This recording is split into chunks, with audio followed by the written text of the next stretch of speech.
From the WLRN Newsroom, I'm Christine DiMattei. In July 2019, a pre-pandemic world, we told you about an initiative for artists in Broward County called Zero Empty Spaces. It's where artists move into empty storefronts for more affordable studio space. In return, property owners rely on the artists to beautify the space and attract new renters. 2 years later, turns out the pandemic has not slowed the program down. WLRN's Katie Switolski-Munoz visited a studio in Hallandale Beach. Before Jillian Blake moved into her art studio in Gulfstream Park, she was working out of her garage with no AC. And then I was kind of creeping into another room, and then I would creep into another room, and my husband's like, okay, how many rooms in the house do you get? And I said, you know what, let me try to seek out a space for myself. Next to the horse racing track at Gulfstream Park, there are the rows of shops and restaurants. In the back by a Williams-Sonoma, an empty store was turned into a cluster of art studios during the pandemic. Jillian Blake rents 136 square feet in the shop with tall walls to hang her paintings. She and 17 other artists each rent part of this store. And she's one of about 200 South Florida artists who have taken advantage of Zero Empty Spaces in the last 2 years. When I came in here and I saw this little area, I was like, oh, that's mine.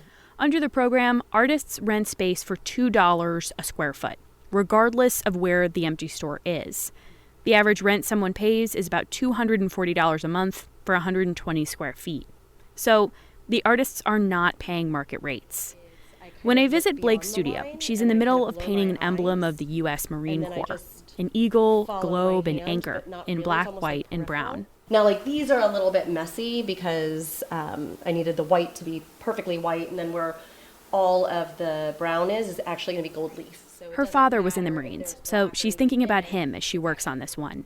You could say it doesn't really look like any of her other paintings, but Blake's signature style is kind of that she doesn't have one. If I want to create a rabbit because I was going down a rabbit hole one night, I'm going to paint 17 of them. If I like Ruth Bader Ginsburg because she is kind of a dope lady, I'm going to paint her. Zero Empty Spaces is opened a total of 21 studios for artists over the past 2 years, mostly in Broward, but now Palm Beach and Miami-Dade counties have locations too, plus one in Sarasota. And that's actually one more studio than they'd planned to open in that amount of time, which goes to show that the pandemic didn't hurt the project and maybe even helped.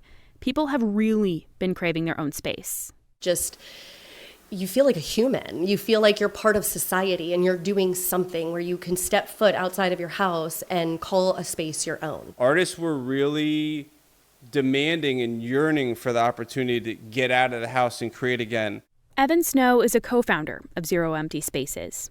It's hard to fit everything he does in the Broward County art world into a short description. He also helped start the marketing platform Choose 954 and the group that puts on the annual art fair on the water. Art has given me more in terms of fulfillment in my life without ever being an artist, without ever picking up a brush, and without ever actually creating art myself. It's changed my life, and I really wanted to have these experiences in a place like Broward County where I'm still proud to be born and raised from.